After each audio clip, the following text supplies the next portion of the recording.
Hello students. Now today we are going to discuss the question answer of chapter 18, Price Rise and Consumer Awareness. Now first we are going to discuss the answer the following question in detail. Number 1, discuss the reason for the price rise. Yeah, as per textbook, discuss the reason for price rise in detail. अब हम ये question में discuss करने वाले हैं कुछ ऐसे following points के जिसकी वजह से अगर देखा जाए तो हमारे देश में जो मेन वजह है, जो मेन रीज़न है प्राइस राइस, यानी जो भी प्रोडक्ट और सर्विसेज हम यूज़ करते हैं उनकी जो खरीद कीमतें होती हैं उन पे जो बढ़ोतरी होती है, जो प्राइस राइस होता है उसके बारे में. Now the answer, the reason for the price rise are as follows. जो रीजंस हैं प्राइस राइज के वो कुछ इस तरीके से हैं. Number 1, increase in the supply of money, जिसको हम टेक्स्टबुक के लैंग्वेज में कह सकते हैं monetary supply. Now in the economy take places when number 1, the government resort to deficit financing and print new currency. अब यहाँ पे गवर्नमेंट ट्राई करती है कि वो इकोनॉमी में वो न्यू करेंसी लेकर आए, यानी न्यू करेंसी को प्रिंट करे और वो उसको लेकर आए. अब वो किस तरह से लेकर आती है? जो डेफिसिट फाइनेंसिंग होती है.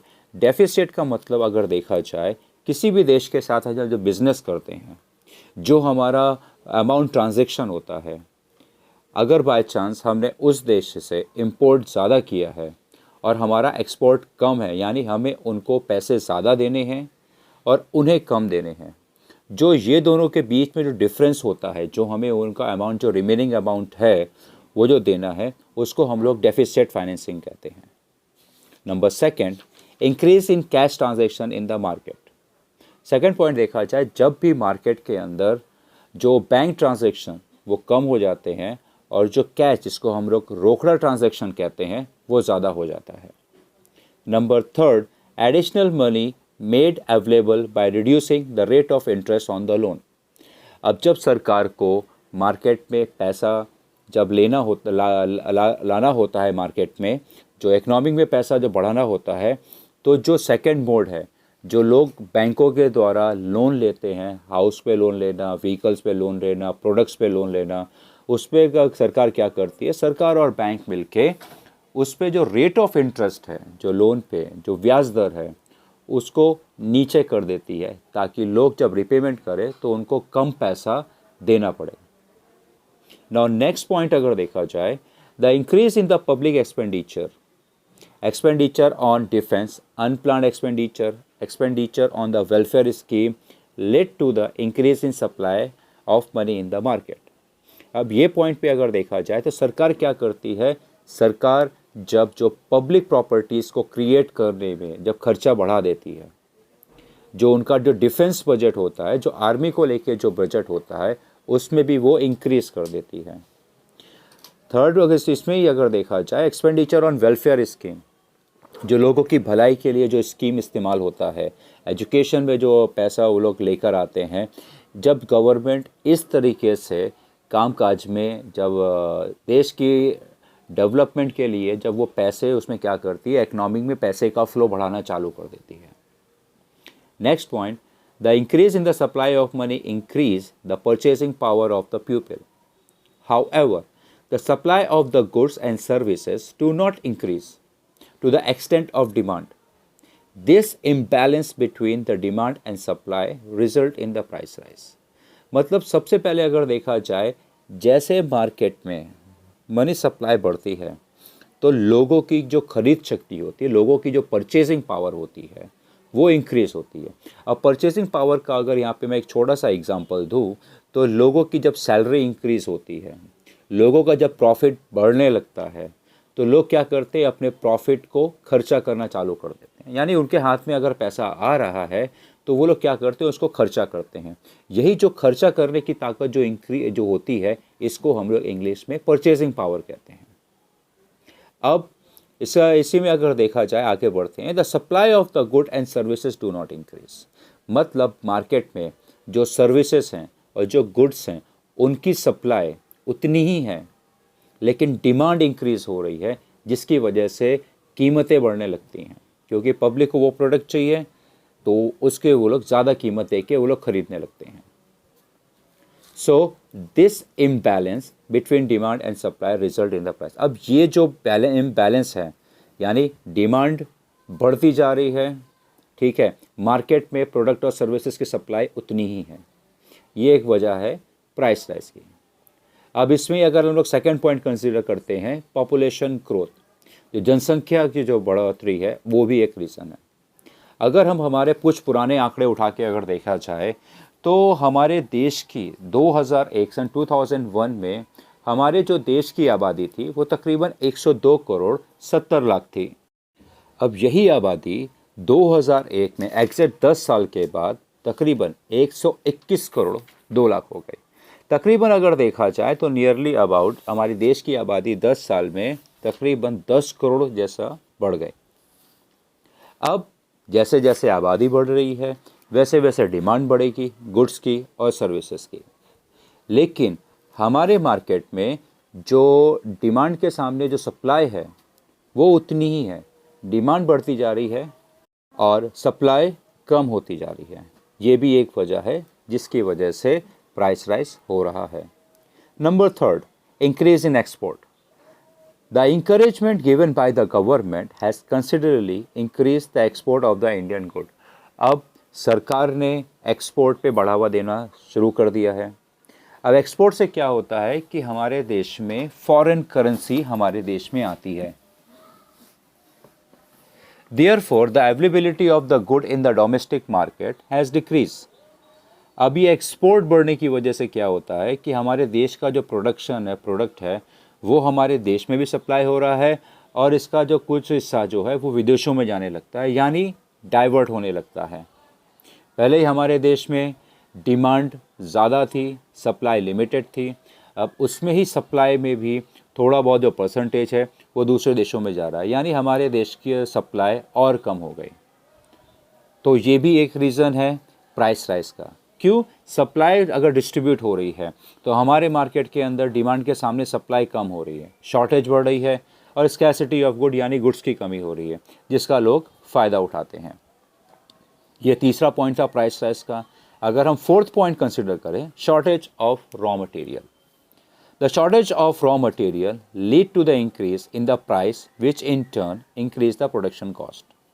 अब जैसा कि पहले कहा कि हमारे देश से सामान एक्सपोर्ट हो रहा है, अब वो सामान मैन्युफैक्चर करने के लिए हमें रॉ मटेरियल्स चाहिए, कच्चा माल चाहिए। अब कच्चा माल भी अगर देखा जाए, जब लोगों को पता चलता है कि भाई फिनिश्ड गुड का प्राइस बढ़ रहा है तो वो लोग क्या करते हैं, कच्चा माल की भी कीमतें बढ़ा देते हैं। क्यों? कच्चे माल की डिमांड बढ़ रही है। क्यों? एक तो माल ऑलरेडी एक्सपोर्ट हो रहा है और हमारे देश में भी उसी फिनिश्ड गुड की डिमांड भी ऑलरेडी बढ़ रही है, तो जिसका ये फ़ायदा उठाते हुए रॉ मटेरियल्स की भी कीमतें बढ़ाना चालू कर देते हैं। अब रॉ मटेरियल की जब कीमतें बढ़ेंगी तो जो प्रोडक्शन कॉस्ट है वो भी इंक्रीज़ होगा। जब रॉ मटेरियल की कीमत बढ़ेगी तो जो मैन्युफैक्चरर्स हैं वो भी अपने फिनिश गुड की कीमतें बढ़ा देंगे। अब ये इसका नतीजा होता है, रॉ मटेरियल की कीमत बढ़ी, उसकी वजह से प्रोडक्शन की कीमत बढ़ी, प्रोडक्शन की कीमत की वजह से मार्केट में जो गुड्स अवेलेबल हैं उनकी भी कीमतें बढ़ने लगेंगी। Number fifth, price rise by the government. अब सरकार भी इसमें कई जिम्मेदार है कि वो कीमतें बढ़ा रही हैं। Petroleum product are imported by the government and their price are fixed by the government. अब जैसे अगर देखा जाए तो पेट्रोलियम प्रोडक्ट क्या होता है, पेट्रोल हमारे देश में जो क्रूड ऑयल है वो नहीं होता है, इतना ज़्यादा एबंडेंस में नहीं है, तो सरकार को जो कच्चा तेल है वो दूसरे देशों से मंगाना पड़ता है। अब दूसरे देश से मंगा रहे हैं, सरकार हमारे यहाँ पे जो पेट्रोल, डीजल, केरोसिन की कीमत है उन्होंने सरकार ने उस पर फिक्स अमाउंट फिक्स करके रखा हुआ है। अब जैसे अगर देखा जाए इंटरनेशनल मार्केट में यानी अंतर्राष्ट्रीय बाज़ार में अगर देखा जाए, जो कच्चे तेल की कीमतें जब बढ़ती हैं तो सरकार भी अपने देश के अंदर जो पेट्रोल की कीमतें हैं उसमें भी इजाफा कर देती है, यानी इंक्रीज़ कर देते हैं। अब पेट्रोल की कीमतों में इजाफा, ट्रांसपोर्टेशन, माल एक जगह से दूसरी जगह ले जाना वो भी महंगा हो जाता है, तो इसका सीधा असर प्रोडक्ट और सर्विसेज की कीमतों पे पड़ता है। इसी में नेक्स्ट पॉइंट अगर देखा जाए, फिफ्थ का ही नेक्स्ट पॉइंट है, the government fix support price for the agriculture produce. Any increase in the support price by the government contribute to the price rise. इसी तरह सरकार जिस तरह पेट्रोलियम में, क्योंकि वो बेसिक रिक्वायरमेंट है, उसी तरह सरकार अनाजों में भी प्राइस फिक्स करती है। जब अनाजों में प्राइस बढ़ता है, क्योंकि पेट्रोल डीजल में प्राइस बढ़ा है, तो सरकार क्या करती है, अनाजों में भी प्राइस बढ़ा देती है। अब अनाजों में प्राइस बढ़ना यानी मार्केट के अंदर महंगाई बढ़ना। Sixth, natural calamities. Natural calamities यानी कह सकते हैं कुदरती आफतें जो होती हैं, जैसे आपका भूकंप हो गया, बाढ़ हो गया, जो कुदरत लेकर आती है, सूखा पड़ गया, बारिश ज़्यादा हो गई, like excess rainfall. Scanty rainfall का मतलब होता है कम बारिश होना, earthquake, flood and epidemic. Epidemic कह सकते हैं विश्व में महामारी, जैसे अभी कोरोना अभी जो एपिडेमिक थी। Adversely affect the production and supply of the agriculture product.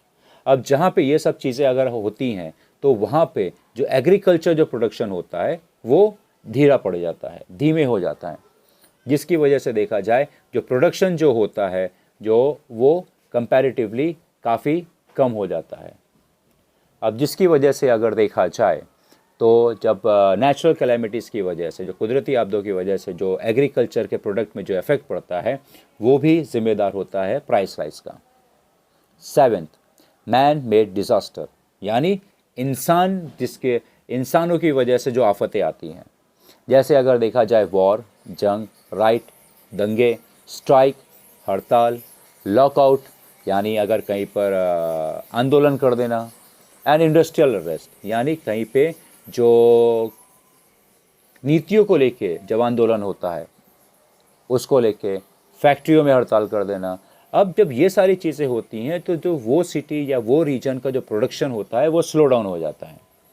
अब जिसकी वजह से कह सकते हैं कि डिमांड तो उतनी ही हो रही है पर सप्लाई धीमे पड़ रही है।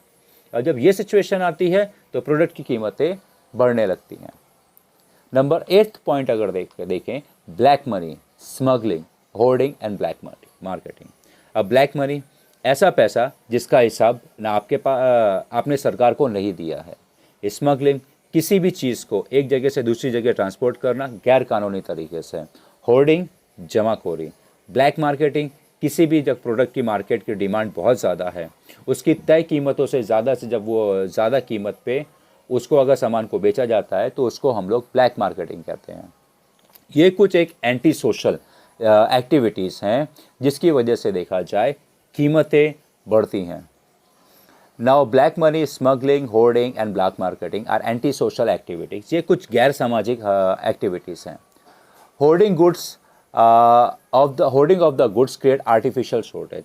अब जब जमाखोरी लोग करते हैं तो उसके बाद वो लोग क्या करते हैं, बाज़ार में जानबूझ के कमी पैदा की जाती है, जिसकी वजह से लोगों के अंदर डर पैदा हो और लोग उसको ज़्यादा से ज़्यादा खरीदने लगें।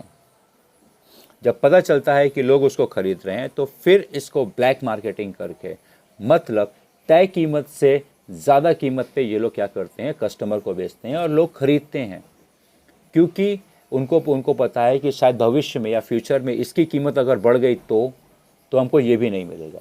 तो वो लोग क्या करते हैं, उसकी जो नॉर्मल प्राइस होती है, जो फिक्स प्राइस होती है, MRP, मैक्सिमम रिटेल प्राइस से ज़्यादा कीमत दे के उसको खरीद लेते हैं। ना ये हम लोगों ने कुछ पॉइंट्स पढ़े जो रीज़न है प्राइस राइज मार्केट में। Alright guys, thank you very much.